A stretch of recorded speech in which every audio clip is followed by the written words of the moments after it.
Welcome, I'm Darren, and I'll be your guide today as I look at the 1993 and 1994 Topps Finest basketball sets.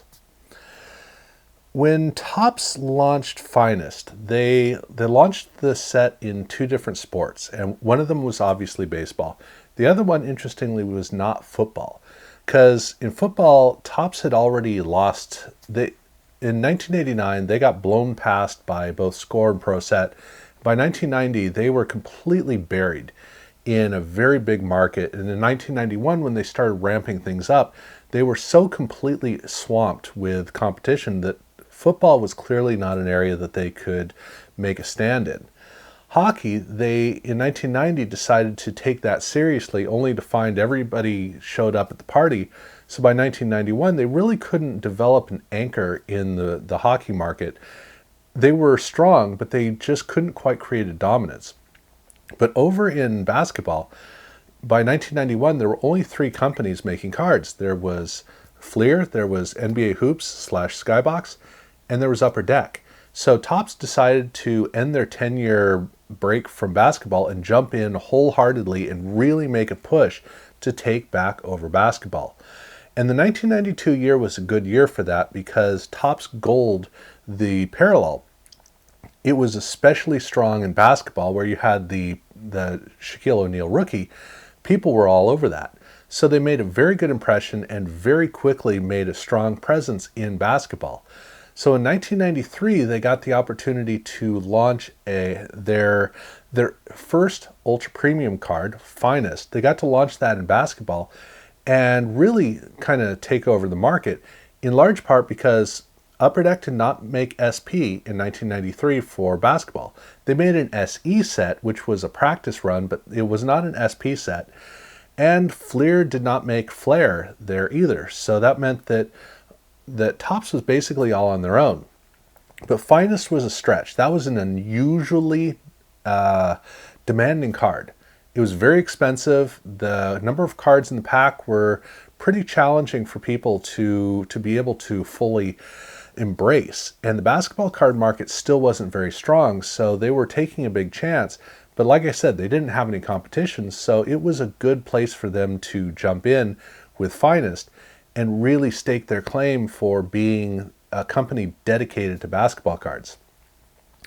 And the design for Finest in 1993 for basketball was one that really did a good job of capturing the potential of the chromium technology that was used on these Finest cards. The card is a big tie-dye mess of colors that actually do well with the particular surface that a Finest card has, where it's certainly not cardboard, it's not quite plastic, but there's an interesting quality to it that these colors really do kind of work well with. But there's not a lot of opportunity for etching on this surface. So they added it for a background, kind of like a cliff or maybe an Argentinian beef skewer. Not sure what it is, but whatever it is, it added a whole bunch of little fine etching points for the etching quality of Finest that's so cool. So it was a strange workaround, but it allowed the card to do all the things that it needed to do. And bold is definitely an understatement for these cards. These cards made a huge statement. Now, the cards also came with refractor parallels. Right out of the gate, this was the case. They did not do it in the test set in 1992, but for 1993, when they launched in basketball, they do have refractor for all these cards, and there's nothing to distinguish for 1993. There's no R or refractor on the back. It's just the effect on the front, which with these cards can be a little tricky to figure out if you see a picture because the background is so crazy as it is. The set didn't have any subsets except for a reoccurring theme, which was it was kind of a subset, which was built around the top players or I guess I shouldn't say the top players as much as cornerstone players in each of the four different conferences. So the way that they referred to it is Atlantic's Finest, Pacific's Finest, Midwest's Finest, Central's Finest. And it was a small series of 5 cards for each one of these divisions. The cards for the background, they have a brick wall because these, I don't know if it is that they're the building blocks of the teams or the cornerstones, what the theme is, but the bricks do a really good job of, again, bringing in an opportunity for the etching, but here it works so well and it's so dominant for the entire card. But that was it for the set. It was the main card sets, and then for 20 of the players, they showed up again with these divisional cards. And there was almost nothing else to talk about with the set. I will say these cards have a very strong tendency to get heat damage, which is unfortunate with these cards. So it is sometimes kind of tough to find a good looking card.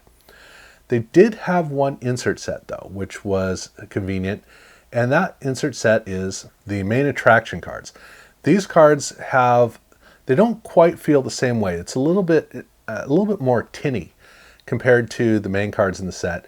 The cards do have a wonderful texturing on the back to really carry through with the whole etching effect. And these are one card for every single team, and that was 1993. So the 93 set was successful enough that in 1994 they were not only able to return with Finest, but they were actually able to make a 2-series set. The cards for 1994 they're better developed cards, but they lack the excitement of the colors because these cards just have a gray background behind the player. But right in the middle they have a kind of an explosion of color that adds a really cool quality to each one of these cards. Not enough to overpower the rest of the card, but at least it gives a really good interest to it and gives, again, some of the etching, the opportunity that the cards really need to be able to fully realize their potential. Again, these cards do have refractor parallels, but you will notice something about these cards, which is that these cards in 1994 now have a protector over the surface. In 1993, they didn't bother with protectors, but starting in 1994, they would, and that's something they would carry on for quite a few years. Now, like in the previous year, they do have a series of subsets throughout Series 1 that is themed around regions, but in this case, it's Finest City Legends. This looks at superstars who were legends out of various cities. There are 5 of them total.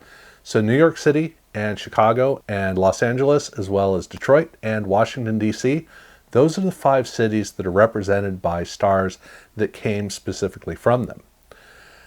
And these cards all have kind of a keystone design with a picture of each of the cities in the background, which again provides the etching. But in Series 2, they went all collegiate with their subsets, and this allowed for collegiate stars to be represented with this is kind of interesting. The background behind the player it appears to be kind of like a 3D grid effect. It's not 3D itself, but it has kind of the perspectival look of a Q*bert type of a setup that is an interesting concept where it looks like just a straight pattern, but it's not quite. So you kind of got to explore it. But that was the set. Now, I will say it was very convenient for Finest that they did a 2-series set in 1994. And the reason is because Michael Jordan surprised almost everybody and came back by the end of the season. And that meant for any really late release of cards or a Series 2 that was, again, a late release, it gave an opportunity to add a Michael Jordan card, literally in most cases tacked on to the end, and Finest was no different.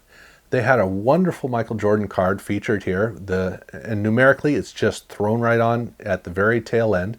So it doesn't look like it's supposed to be with the set, except design-wise it certainly does. But it is a great opportunity for this card set to really kind of come full circle.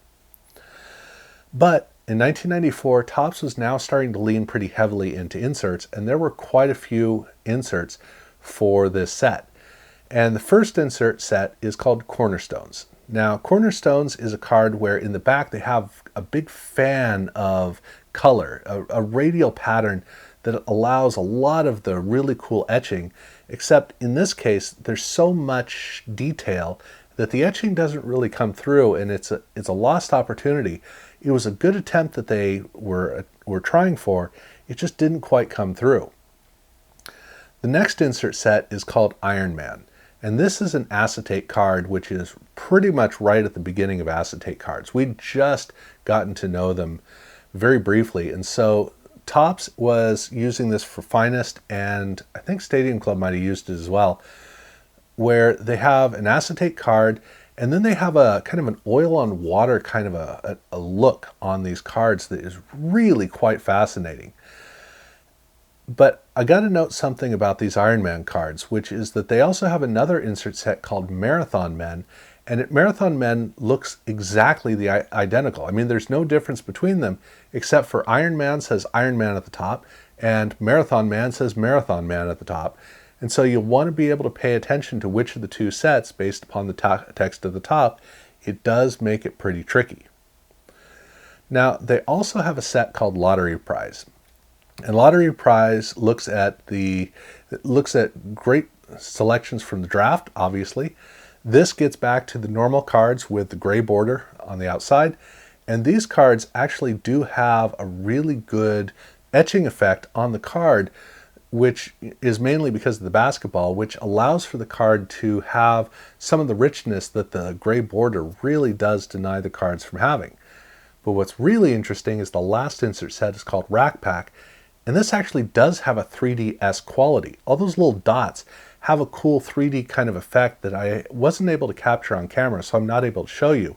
But it does make it a sneaky, interesting card. Otherwise, it's a very bland, very boring card, but it is cool to look at that effect and kind of wonder how they did it. And all of the inserts are done without parallels. So the refractors are only for the main card sets, and that's both for 1993 and for 1994. Now, I'm going to look at 1995 separate, because now we're starting to get into getting a little bit more robust with each one of the releases, although the sets are getting a little bit more streamlined. But at any rate, these are the first 2 years of Finest in basketball, so you can get a feeling for how Topps was developing their set in and through basketball, which I think was a cleaner area for them to work with than in baseball, where things weren't quite as straightforward and easy to understand. Finest would continue to be a strong presence in the basketball card market, so it was a good anchor for them to drop, and it was a gamble they made in 1993 that definitely paid off in the long run. But like I said, I'm going to be looking at 95 and 96. I'm going to look at those separately in a later video. So that's certainly a video to look out for. Other than that, if you haven't subscribed, I do urge you to do so. Thank you very much for watching.